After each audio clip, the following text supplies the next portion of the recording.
Hello friends, welcome to my channel Mastaki Pathshala where you learn English better through Bengali যেখানে তোমরা ইংরেজি শিখবে বাংলায় অনেক বেটার ভাবে। ট্রান্সলেশনের ক্লাসে তোমাদের সবাইকে আরো একবার ওয়েলকাম করছি। ট্রান্সলেশন যে কোনো সরকারি চাকরির ডেসক্রিপটিভ ইংলিশ পেপারে খুবই গুরুত্বপূর্ণ ভূমিকা পালন করে। এর আগে পিকেদের সরকারের বইতে ট্রান্সলেশনের যে এক্সারসাইজগুলো রয়েছে সেগুলো সলভ করে বিভিন্ন ক্লাসেস তৈরি করা হয়েছে। এছাড়াও বিভিন্ন সরকারি চাকরি প্রিভিয়াস ইয়ার্সে যে পরীক্ষাতে প্রশ্নগুলো এসেছিল ট্রান্সলেশনের সেগুলো সলভ করে বিভিন্ন ক্লাসেস নিয়ে আসা হয়েছে। আশা করছি প্রত্যেকটা ক্লাস তোমরা দেখেছো, অবশ্যই সেটা বাড়িতে প্র্যাকটিস করেছো এবং সেখান থেকে শিখতেও পেরেছো। আজকে ক্লাসে আমরা সহজ পাঠ থেকে একটি ছোট্ট প্যাসেজ নেওয়া হয়েছে যেটা আমরা ট্রান্সলেট করব। আমি সহজ পাঠ সিরিজ শুরু করেছি, সেই বই থেকে বেশ কিছু সিলেক্টেড যে পোর্শনস সেগুলো নিয়ে আমরা ট্রান্সলেট করছি। আজকেও তেমনই একটি ক্লাস যেখানে আমরা সহজ পাঠ থেকে একটা প্যাসেজ নিয়েছি, যে প্যাসেজটা আমরা বাংলা থেকে ইংলিশে ট্রান্সলেট করব। তাহলে আমরা শুরু করছি আজকের লেসন। এখানে বলা হচ্ছে আরমানি গির্জের কাছে আপিস, যাওয়া মুশকিল হবে। কি বলা হচ্ছে? বলা হচ্ছে আরমানি গির্জের কাছে আপিস মানে একটা চার্চ আছে, আরমানি চার্চ, যার কাছে হচ্ছে অফিসটা রয়েছে। যাওয়া মুশকিল হবে, সেখানে যাওয়াটা ডিফিকাল্ট হয়ে দাঁড়াবে। পূর্ব দিকের মেঘ ইস্পাতের মতো কালো, আর পশ্চিম দিকের মেঘ ঘন নীল। সকালে রৌদ্র ছিল, নিশ্চিন্ত ছিলাম, অর্থাৎ রৌদ্র ছিল বলে নিশ্চিন্ত ছিলাম যে কোনো প্রবলেম হবে না। দেখতে দেখতে বিস্তর মেঘ জমেছে, বাদলা বেশিক্ষণ স্থায়ী না হলে বাঁচি। শরীরটা অসুস্থ আছে, মাথা ধরেছে, স্থির হয়ে থাকতে পারছি নে। আপিসের ভাত এখনো হলো না, উনানের আগুনটা উস্কিয়ে দাও, অর্থাৎ উনানের আগুনটা একটু বাড়িয়ে দাও। উস্কিয়ে দাও মানে আগুনটা একটু খুঁচিয়ে দিয়ে তাকে একটু ইন্টেন্সিফাই করো। ঠাকুর আমার ঝোলে যেন লঙ্কা না দেয়, অর্থাৎ রান্নার ঠাকুর যেন আমার ঝোলে লঙ্কা না দেয়। বঙ্কিমকে আমার অঙ্কের খাতাটা আনতে বলো, দোতলা ঘরের পালঙ্কের উপর আছে। কঙ্কা খাতা নিয়ে খেলতে গিয়ে তার পাতা ছিঁড়ে দিয়েছে। খুব সুন্দর একটি প্যাসেজ। এবার এই প্যাসেজটি আমরা বাংলা থেকে ইংলিশে ট্রান্সলেট করব। বলা হচ্ছে আরমানি গির্জের কাছে আপিস, তার মানে আরমানি গির্জের কাছে আপিস মানে আপিসটা হয় অবস্থিত আরমানি গির্জের কাছে। তাহলে আপিস বলতে অফিস বোঝানো হচ্ছে, ঠিক আছে? তো অফিস বলছে স্থাপিত হয়েছে বা অবস্থিত, তাহলে the office is situated. The office is situated Armani গির্জার কাছে, near the church of Armani. Near the church of Armani বা আরমানি চার্চও বলা যেতে পারে। তাহলে দ্য অফিস ইজ সিচুয়েটেড, অফিসটা অবস্থিত near the church of Armani. যদি কেউ এখানে এমন করে the office is near the church of Armani তাহলেও হবে, সিচুয়েটেড কথাটা না বললেও হবে। পরবর্তী সেন্টেন্স যাওয়া মুশকিল হবে। এখানে একটা সম্ভাবনার কথা বলছে, সো আমরা এখানে ইট উড বি বলতে পারি। ইট উড বি ডিফিকাল্ট মানে ইহা হবে ডিফিকাল্ট, ইহা হবে difficult. It would be difficult to go there, সেখানে যেতে। তার মানে এখানে ইনফিনিটিভে ব্যবহার করছি, টু গো দেয়ার, সেখানে যেতে। To go, to plus V1 infinitive. যাওয়া মুশকিল হবে মানে এটা হবে মুশকিল সেখানে যেতে, সুতরাং এখানে একটা ইনফিনিটিভ আসছে। It would be difficult to go there. পূর্ব দিকের মেঘ ইস্পাতের মতো কালো। দেখো পূর্ব দিকের মেঘ, তার মানে আমরা এখানে একটা র পাচ্ছি পূর্ব দিকের, সুতরাং বলা যেতে পারে the cloud of the east. The cloud of the east, যদি কেউ লেখে the eastern cloud, eastern cloud, ঠিক আছে, তাও কিন্তু সঠিক হবে। The cloud of the east পূর্ব দিকের মেঘ, কিংবা দ্য ইস্টার্ন ক্লাউড পূর্বের মেঘ, দুটোই সমান হবে। বলছে ইস্পাতের মতো কালো, তার মানে মেঘটা হয়, এখানে একটা ভার্ব আছে হওয়া, হয়। ইস্পাতের মতো কালো, এখানে একটা সিমিলি ব্যবহার করছে, অর্থাৎ অ্যাজ দিয়ে বলতে হবে। তার মানে অ্যাজ ডার্ক, কালো কিসের মতো? ইস্পাতের মতো। তাহলে অ্যাজ ডার্ক অ্যাজ স্টিল, ইস্পাত হচ্ছে still, that the cloud of the east কিংবা the eastern cloud is as dark as steel. পশ্চিম দিকের মেঘ ঘন নীল। পশ্চিম দিকের the cloud of the west, the cloud of the west is ঘন নীল, তার মানে ডিপ ব্লু, ডিপ ব্লু, ঘন নীল ডিপ ব্লু। সকালে রৌদ্র ছিল, সকালে রৌদ্র ছিল। দেখো সকালে ছিল রৌদ্র, তার মানে এটা ছিল রৌদ্র, ইট ওয়াজ সানি, তাই তো, রৌদ্রময়, it was sunny in the morning, সকালবেলাটা, it was sunny in the morning, সকাল রৌদ্র ছিল, পাস্টে ব্যবহার করা হচ্ছে। কিংবা যদি এরকম বলা হয় দ্য মর্নিং ওয়াজ সানি, সকালটা ছিল, দ্য মর্নিং ওয়াজ সানি, তাহলেও এটা সঠিক হবে, দুরকমভাবেই করা যেতে পারে। সো পশ্চিম দিকের মেঘ ঘন নীল, the cloud of the west is deep blue, বা এই আগেরটা যেরকম করা হয়েছিল ইস্টার্ন ক্লাউড, তেমনি করতে পারে the western cloud is deep blue, সেটাও হবে সঠিক। পরবর্তীতে বলছে নিশ্চিন্ত ছিলাম। নিশ্চিন্ত ছিলাম মানে যদি কেউ মনে করে যে আই ওয়াজ সার্টেন, নিশ্চিত ছিলাম, বা আই ওয়াজ কনফিডেন্ট, সেটাও হবে। কিন্তু আমার মনে হয়েছে নিশ্চিন্ত ছিলাম মানে কোনো টেনশন ছিল না, যেহেতু আকাশে রৌদ্র ছিল, সেটা নিয়ে কোনো টেনশন ছিল না।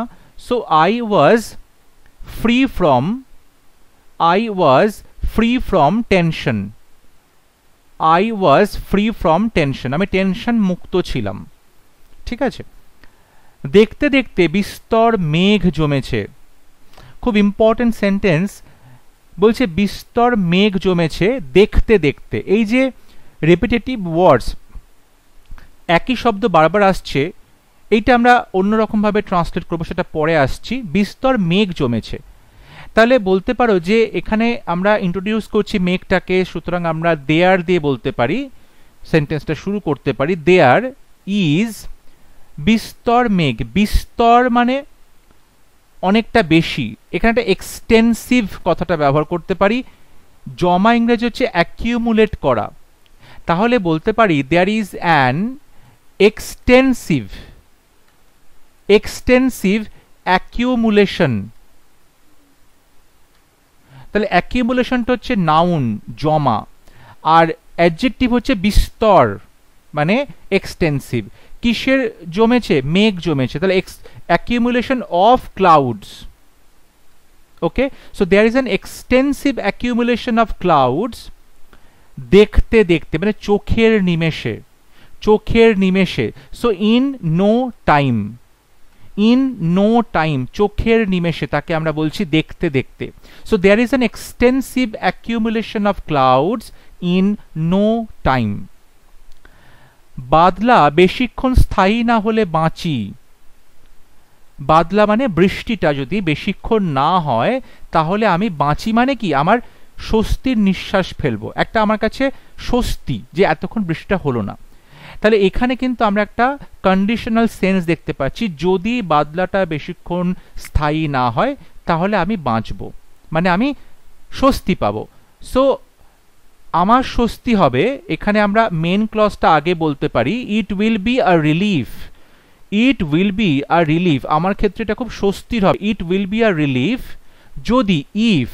দেখো এখানে মেন ক্লজে ইট উইল ব্যবহার করছি, সুতরাং আমরা বুঝতেই পারছি এটা টাইপ 1 হবে সম্ভাবনা।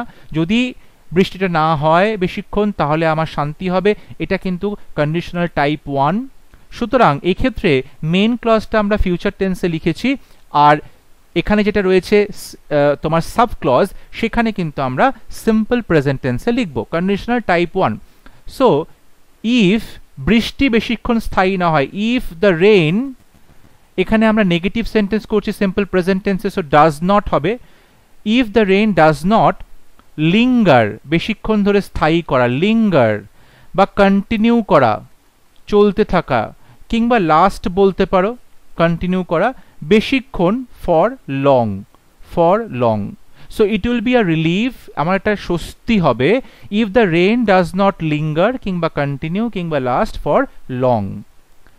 তারপর বলছে শরীরটা অসুস্থ আছে, দেখো এখানে সিম্পলি তোমরা করতেই পারো যে আই অ্যাম সিক বা আই ফিল সিক, এগুলো করতে পারো তোমরা, ঠিক আছে, বা আই ফিল সিক, এগুলো সবই গ্রামাটিক্যালি কারেক্ট হবে, কোনো কিছু ভুল নয়। এখানে আমরা একটা ইডিয়ম ব্যবহার করতে পারি যে I feel under the weather. Under the weather কথার মানে হচ্ছে অসুস্থ থাকা, আন্ডার দ্য ওয়েদার, এই ইডিয়মটা এখানে ব্যবহার করতে পারো। So I am under the weather বা I feel under the weather, যে কোনো একটা তোমরা ভার্ব ব্যবহার করতে পারো, দুটোই কারেক্ট হবে, I am under the weather বা I feel under the weather. Okay, পরবর্তী সেন্টেন্স, মাথা ধরেছে, স্থির হয়ে থাকতে পারছি না। মাথা ধরেছে মানে মাথাটা ধরে আছে। সো এক্ষেত্রে আমরা একটা কন্টিনিউয়াস সেন্স কাজে লাগাতে পারি। So I am having a headache, এরকম বলা যায়, I am having a headache, ঠিক আছে, হ্যাভিং আ হার্ট অ্যাটাক হচ্ছে, এরকম কিন্তু বলা যায়। Okay, so I am having a headache, comma, স্থির হয়ে থাকতে পারছি নে, তার মানে আই কান্ট, আমি পারছি না বা পারি না স্থির হয়ে থাকতে, আই কান্ট স্টে, থাকা, স্থির হয়ে, still. So I can't stay still, I am having a headache, I can't stay still. এরপর বলা হলো আপিসের ভাত এখনো হলো না, মানে আপিসে যে ভাতটা খেয়ে যাব সেটা এখনো হলো না। তাহলে দেখো আপিসের ভাত, এখানে একটা র দিয়ে কথাটা বলছে, সো আমরা লিটারাল মিনিং করতেই পারি the rice for the office, এটা আমরা কিন্তু লিখতে পারি the rice for the office, ঠিক আছে। ওকে, এখনো হলো না, এখানে আমরা পারফেক্ট টেন্স ব্যবহার করব এবং এখনো অর্থাৎ ইয়েট ব্যবহার করব, সেই জন্য আমরা পারফেক্ট টেন্স ব্যবহার করছি, present perfect. So has not been, হলো না মানে রান্না হলো না, cooked, has not been cooked yet, has not been cooked yet, এখনো পর্যন্ত হলো না, রাইস ফর দ্য অফিস, ঠিক আছে। যদি কেউ এখানে বলে যে the breakfast for the office বা the meal for the office, তাহলেও কিন্তু খুব একটা ভুল হবে না, ঠিক আছে। উনানের আগুনটা উস্কিয়ে দাও, উনানের আগুনটা উস্কিয়ে দাও, দেখো উস্কিয়ে দাও মানে কিন্তু আগুনটা বাড়িয়ে দাও, আগুনটা যা ছিল সেটা বাড়িয়ে দাও, আগুনটা লাগিয়ে দাও কিন্তু বলছে না, আগুনটা অলরেডি জ্বলছে সেটাকে আর একটু বাড়িয়ে দাও। সো খুব সুন্দর একটা ইংরেজি আছে, স্টোক আপ। স্টোক আপ মানে কোনো কিছুকে উস্কিয়ে দেওয়া, কোনো ইমোশনকে বা কোনো আগুনকে উস্কিয়ে দেওয়া, স্টোক আপ বলা যেতে পারে। So the stoke up the fire, কিসের ফায়ার, উনানের, fire of the oven, stoke up the fire of the oven, এখানে স্টোক আপ বলতে পারো, বা যদি কেউ চাইবে ইন্টেন্সিফাই লিখতে সেটাও করতে পারে, ইন্টেন্সিফাই, ঠিক আছে। তারপর বলছে ঠাকুর আমার ঝোলে যেন লঙ্কা না দেয়, ঠাকুর আমার ঝোলে যেন লঙ্কা না দেয়, অর্থাৎ ঠাকুরকে বলো, টেল দি কুক, ঠাকুরকে বলো আমার ঝোলে লঙ্কা না দিতে, তাই তো। তাহলে tell the cook not to, যেহেতু আমরা নেগেটিভ বলছি না দিতে, ইনফিনিটিভের সাথে not, so tell the cook not to add chili, not to add chilli to my jhol, ঝোল ইংরেজি তোমরা ব্রথ লিখতে পারো, স্যুপও লিখতে পারো, ঠিক আছে, স্যুপও লিখতে পারো। দেখো কিংবা তোমরা কারি লিখতে পারো, কারিটাও কিন্তু লেখা যেতে পারে। ওকে, ফিশ কারি, ঠিক আছে, চিকেন কারি, ঝোল হচ্ছে, এটা লিখতে পারো তোমরা। দেখো এখানে নট টু অ্যাড আমরা ইনফিনিটিভ ব্যবহার করলাম, কিন্তু যদি এখানে এরকম ভাবে লেখা হয় টেল দ্য কুক, কুককে বলো দ্যাট হি শুড নট, তার উচিত নয় লঙ্কা দেওয়া, he should not add chili, তারপর যা আছে তাই হচ্ছে, সেটাও কিন্তু কারেক্ট হবে।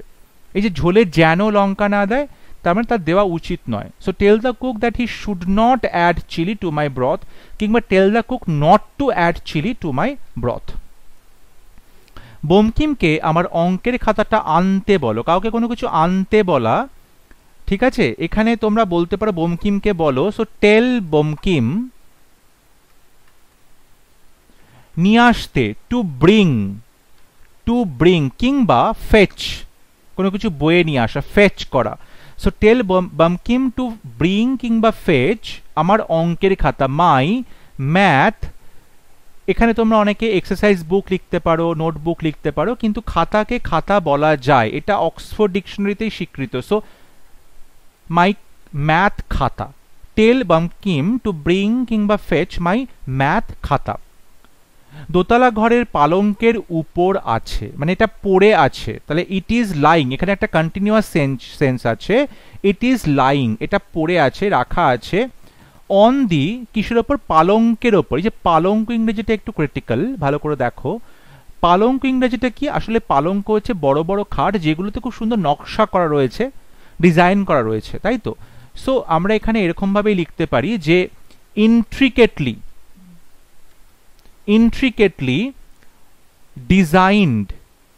Designed bed. তাহলে it is lying on the intricately designed bed, এটাকে আমরা পালঙ্ক বলছি, যে খুব জটিলভাবে ডিজাইন করা যে বিছানা, পালঙ্ক বলা হচ্ছে। বেড, দোতলা ঘরের, বেড অফ দ্য রুম দোতলাতে, তাই তো? দোতলাতে, তাহলে অন দি ফার্স্ট ফ্লোর, দোতলা মানে ফার্স্ট ফ্লোর হবে, নিচেটা গ্রাউন্ড ফ্লোর, তার উপরে ফার্স্ট ফ্লোর, দোতলা ঘর। So on the first floor.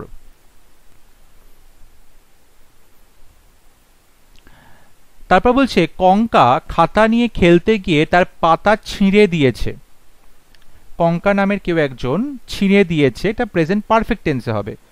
So কঙ্কা ছিঁড়ে দিয়েছে, হ্যাজ টর্ন, কঙ্কা হ্যাজ টর্ন, এটার পাতাগুলো, ইটস পেজেস, খেলতে গিয়ে, খেলার সময়, তাহলে ওয়াইল প্লেয়িং, খাতা নিয়ে খেলতে গিয়ে, ওয়াইল প্লেয়িং উইথ দি খাতা।